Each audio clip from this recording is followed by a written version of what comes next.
Hello दोस्तों, स्वागत है आप सभी को राजेश स्टडी में। आज हम लोग ये जानेंगे कि फिजिक्स के आपके किस टॉपिक से कितने नंबर के पूछे जाते हैं। हम लोगों ने मैथ में देख चुके थे कि सबसे ज़्यादा इम्पोर्टेंट कौन सा टॉपिक है, क्योंकि अब ये जानना बहुत ज़्यादा ज़रूरी है। तब आप उस तरह से उस टॉपिक को आप रिवाइज कर पाइएगा कि किस टॉपिक को हमको अब ज़्यादा रिवाइज की ज़रूरत है। वो सारे चीज़ तभी पता चल पाएगा आपको कि किस टॉपिक से कितना नंबर का आते हैं। उसी ढंग से आप उसी अनुसार से आप उस टॉपिक को आप रिवाइज करिएगा। तो मैथ में हम लोगों ने देख चुका था कि सबसे ज़्यादा स्कोरिंग कौन कौन से टॉपिक है। यदि नहीं देखे हैं तो प्लेलिस्ट में जाके देख सकते हैं, वहाँ पे अवेलेबल है।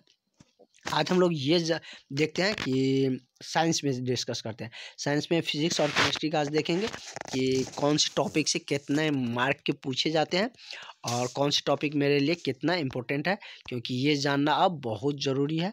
तभी आप मतलब उस टॉपिक पे ज़्यादा केंद्रित कर पाइएगा और उस टॉपिक पे ज़्यादा टाइम दीजिएगा। क्योंकि किसी टॉपिक से यदि बहुत कम का पूछा जाता है, जैसे इसी में प्रकाश का परावर्तन और अपवर्तन, यदि प्रकाश का परावर्तन का देखा जाए तो उससे मतलब आपको 2 से 3 मार्क का पूछे जाएंगे। तो अब उस पर टाइम दे रहे हैं, उससे नंबर ही नहीं आ रहा है और आपका विद्युत धारा छूट रहा है जो कि 10-12 नंबर का पूछा जाता है। तो ये जानना आपके लिए ज़रूरी है। और यही जो सब जान जाते हैं जो स्टूडेंट, वही आपसे आगे निकल जाते हैं, वही ज़्यादा मार्क लेकर आ जाते हैं। आप ये चिल्लाते रहते हैं हम उससे कम ज़्यादा पढ़ते थे लेकिन हमको कम नंबर आया। वो मतलब अपना स्ट्रेटजी को फॉलो करते हैं, अपना रणनीति बना के पढ़ते हैं, इसलिए वो आगे कम समय में पढ़ के आगे चल जाते हैं। तो इसलिए हम आपके लिए लाए हैं कि मतलब कौन से टॉपिक से कितना अधिक पूछे जाता है और सबसे अधिक मार्किंग वाला टॉपिक कौन से है। तो चलिए देखते हैं। तो चलिए स्टार्ट करते हैं। इससे पहले यदि आप चैनल पर नए हो तो सब्सक्राइब जरूर करिएगा और अपने दोस्तों में भी शेयर कर दीजिए ताकि हमें भी मोटिवेशन मिले। वो सब्सक्राइब करेंगे तो हमें भी मोटिवेशन मिलेंगे। और आपके पास जो भी ग्रुप हो, व्हाट्सअप और चाहे जो भी ग्रुप चलाते हो, उसमें शेयर भी कर दीजिएगा। तो चलिए देखते हैं, फिजिक्स का टॉपिक वाइज डिस्कस करते हैं कि किससे कितने पूछे जाते हैं। विद्युत धारा। तो विद्युत धारा का आपसे सबसे ज़्यादा पूछे जाते हैं फिजिक्स में। कितने? 10 से 12 मार्क के पूछे जाते हैं। तो ये आपके लिए बहुत ज़्यादा फिजिक्स में इम्पोर्टेंट हो जाता है, बहुत ज़्यादा वाइटल हो जाता है। मतलब इससे आपके बहुत ज़्यादा क्वेश्चन पूछे जाएंगे और ये इसका ऑब्जेक्टिव भी हम रिवाइज करवाने वाले हैं। सब्जेक्टिव तो करा ही चुके हैं, तो आप उस पर ज़्यादा, आपके पास जो भी फेयर है, जो भी चीज़ें, उस पर आप ज़्यादा फोकस करें विद्युत धारा पे, क्योंकि इससे ज़्यादा मार्क के पूछे जाते हैं। 10 से 12 नंबर मायने रखते हैं, इससे ज़्यादा भी रहते हैं क्योंकि अब ज़्यादा ऑप्शनल रहा जाते हैं, मतलब 100 का ऑब्जेक्टिव पूछा जाता है, तो इससे कम आपका नहीं रहेगा। 10-12 नंबर का जेन्युइन पूछा जाता है। तो इस टॉपिक का आप वीवीएम मार्क करके और इसे आप अच्छे तरीके से पढ़ सकते हैं। उसके बाद आता है प्रकाश का परावर्तन अपवर्तन। तो प्रकाश का परावर्तन अपवर्तन दोनों मिला के ज़्यादा से ज़्यादा आपको 6 नंबर के पूछे जाएंगे। 3-3 नंबर या 2-2 नंबर के। 2-2 नंबर का पूछा तो 4 नंबर, या 3-3 नंबर के पूछा तो 6 नंबर के आपसे मतलब प्रकाश का परावर्तन और अपवर्तन के मिला के पूछे जाएंगे। तो इससे देख रहे हैं ज़्यादा वेटेज नहीं है। उसके बाद हम लोग देखते हैं विद्युत चुम्बकीय प्रभाव। तो इससे भी 3 से 5 नंबर के ही ज़्यादातर पूछे जाते हैं, इससे ज़्यादा आपको नहीं पूछे जाते हैं, क्योंकि केमिस्ट्री से भी पूछना होता है और बायो से भी पूछना होता है। तो ज़्यादातर यदि विद्युत धारा से पूछ लेता है तो इधर से थोड़ा कम पूछता है, और उसमें विद्युत धारा थोड़ा अच्छा चैप्टर भी है, उससे स्कोपिंग भी है, उससे ज़्यादा क्वेश्चन इसलिए पूछे भी जाते हैं। उसके बाद है मानव नेत्र। तो मानव नेत्र से 4 से 6 नंबर के पूछे जाएंगे, क्योंकि इसमें भी थोड़ा अच्छे क्वेश्चन बनते हैं। तो इससे आपको कितना 4 से 6 नंबर के पूछे जाएंगे, और ये बहुत ही छोटा चैप्टर है, इसमें बहुत ज़्यादा चीज़ जानने की ज़रूरत नहीं होती है। और 2-3 क्वेश्चन तो इसका फेमस है कि मायोपिया में कौन सा मतलब दर्पण का यूज करते हैं, कौन से लेंस का यूज करते हैं, या निकट दृष्टि दोष और दूरदृष्टि दोष। तो निकट दृष्टि दोष में कौन सा यूज करते हैं, दूरदृष्टि में कौन सा यूज करते हैं। ये 4-5 क्वेश्चन है, इसमें से एक न एक आपको पूछता ही पूछता है, और ये हम सारे बता भी चुके हैं। उसके बाद देखते हैं हम लोग, नेक्स्ट देखते हैं कि ऊर्जा के स्रोत। इसका एक और चैप्टर है ऊर्जा के स्रोत। उससे आपको ज़्यादा देखने को नहीं मिलेंगे, 3 से 4 क्वेश्चन रहेंगे, इससे ज़्यादा आपको नहीं पूछे जाते। तो इससे ज़्यादा मतलब आपको सबसे ज़्यादा यदि फिजिक्स में देखा जाए तो विद्युत धारा ही सबसे ज़्यादा स्कोरिंग है, क्योंकि इसी से आपको सबसे ज़्यादा पूछे जाते हैं।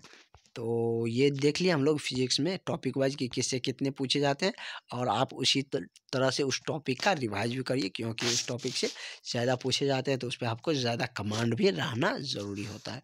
तो नेक्स्ट देखते हैं हम लोग केमिस्ट्री की तरफ बढ़ते हैं। केमिस्ट्री में देखते हैं केमिस्ट्री के किस टॉपिक से कितने मार्क के पूछे जाते हैं। तो इसमें देखते हैं हम लोग केमिस्ट्री में कितने नंबर के पूछे जाते हैं। तो इसमें केमिस्ट्री में ना आपको फिजिक्स, बायो और केमिस्ट्री में सबसे ज़्यादा आपको केमिस्ट्री से ही पूछे जाएंगे। हमने इसका आपको क्लियरिफिकेशन के साथ बता भी चुके हैं, इस पे एक वीडियो भी बनाए थे, क्योंकि केमिस्ट्री से आपको मतलब ज़्यादा क्वेश्चन पूछने का मतलब स्कोप भी बनता है और ज़्यादा क्वेश्चन इसमें फ्रेम भी होते हैं। तो सबसे ज़्यादा आपको केमिस्ट्री से ही पूछे जाएंगे। तो केमिस्ट्री में देख लेते हैं किससे कितने नंबर के पूछे जाते हैं। इसमें तो बहुत ही अच्छे चैप्टर है और बहुत ही आसान है, घबराने के नहीं। हमने ये 2 चैप्टर, ये 2 तो बहुत ही अच्छे तरीके से 2 दिन पहले ही कवर किए हैं। उसमें बहुत अच्छे तरीके से हमने एक्सप्लेनेशन शॉर्टली थ्योरी के साथ तो पूरा ऑब्जेक्टिव भी कवर किए हैं। तो यदि नहीं देखे हैं तो जाके देख सकते हैं। देखते हैं विद्युत धारा से इसमें ना 8 से 10 नंबर का आपका धातु अधातु मेटल नॉन मेटल से आपको 8 से 10 नंबर के पूछे जाएंगे कि कौन से धातु है कौन से अधातु है। उसके बाद देखा जाए तो कार्बन एवं उसके यौगिक, तो इससे आपको 10 से 12 नंबर के पूछे जाएंगे, क्योंकि इस चैप्टर में ज़्यादा वेटेज है तो इससे आपको ज़्यादा पूछे भी जाते हैं। कितने नंबर के? 10 से 12 नंबर के आपको कार्बन एवं उसके यौगिक से पूछे जाएंगे, क्योंकि इसमें बहुत ही अच्छे चांसेस भी होते हैं और मतलब बहुत अच्छा स्कोपिंग भी है इस पर। और ये चैप्टर हम नेक्स्ट वीडियो में हम यही चैप्टर लाने वाले हैं, कार्बनिक तथा उनके यौगिक, और बहुत ही अच्छे तरीके से इसको समझा के बहुत ही अच्छे से हम इसको बताएंगे और उससे बहुत ज़्यादा क्वेश्चन पूछे जाते हैं। तो उसे आप ज़रूर देखिएगा, मिस मत करिएगा। उसके बाद हमने अम्ल भस्म बता चुके हैं और जितना बताए हैं उससे बाहर आपका एक भी क्वेश्चन रहने वाला नहीं है। तो अम्ल भस्म से आपसे कितने 4 से 6 नंबर के ही पूछे जाएंगे। तो 4 से 6 नंबर इससे पूछे जाते हैं और जो कि हमने पूरा क्लियरलिफिकेशन के साथ अम्ल भस्म तथा धातु अधातु बता चुके हैं। उसके बाद फर्स्ट चैप्टर है रासायनिक अभिक्रिया, इससे कम पूछे जाते हैं। 3 से 5 नंबर बहुत हो गया, 3-4 नंबर के ही इससे पूछे जाते हैं रासायनिक अभिक्रिया से।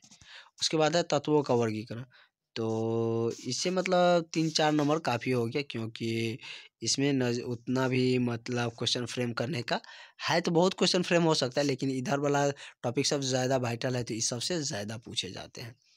उसके बाद नेक्स्ट है तत्वों का वर्गीकरण, तो तत्वों का वर्गीकरण से आपको 5 से 6 नंबर का ही पूछे जाते हैं। तो 5 से 6 नंबर का तत्वों के वर्गीकरण से पूछे जाते हैं, जो कि विद्युत धारा का नाम आ जाता है मेटल नॉन मेटल, धातु अधातु से ही, और अम्ल भस्म से थोड़ा सा रिलेटेड है। धातु अधातु से ज़्यादातर इस चैप्टर तत्वों का वर्गीकरण मतलब रिलेटेड है। उसमें तत्व को सजाकर कैसे रखा जाता है वो हमने पीरियोडिक टेबल में बता देते हैं और धातु अधातु में भी बता देते हैं। तो ये आपको बहुत ही क्लियर हो जाते हैं। तो आपको लगभग ये पूरा आइडिया हो गया कि किस टॉपिक से कितना नंबर के पूछे जाते हैं। आप उस तरह से उस टॉपिक का उस चैप्टर का तैयारी करिए, क्योंकि अब एग्ज़ाम बहुत नज़दीक है। तो जो जानते हैं उसको अच्छा से आप रिवाइज करिए, और थोड़ा बहुत दिक्कत रहता है तो रिवाइज करने के बाद जहाँ से होता है आप उस डाउट को क्लियर करिए। डाउट मत रखिए, क्योंकि अब एग्ज़ाम बहुत नज़दीक आ गया। अब नया चैप्टर पढ़ने की ज़रूरत नहीं है, जितना आप पढ़े हैं उसी में क्लियर लगेगा। और ऐसा नहीं कि जो पढ़े हैं उससे भी ना बने, तब तो आप पिछड़ जाइएगा। जितना आता है उसको आप पूरे अच्छे तरीके से क्लियर रखिए, ताकि किसी भी तरह से क्वेश्चन आए, कितना भी घुमा के कितना भी जटिल पूछे, मतलब कितना भी घुमावे, उसमें आप फंसे नहीं, मतलब उसको क्लियरली आप डील कर सके और आसानी से उसको आप बना के आ सके।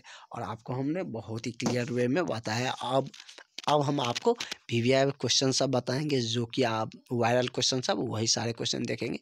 तो चलिए रहने देते हैं आज के लिए इतना। Thank you for watching. मिलते हैं नेक्स्ट वीडियो में नेक्स्ट चैप्टर के साथ।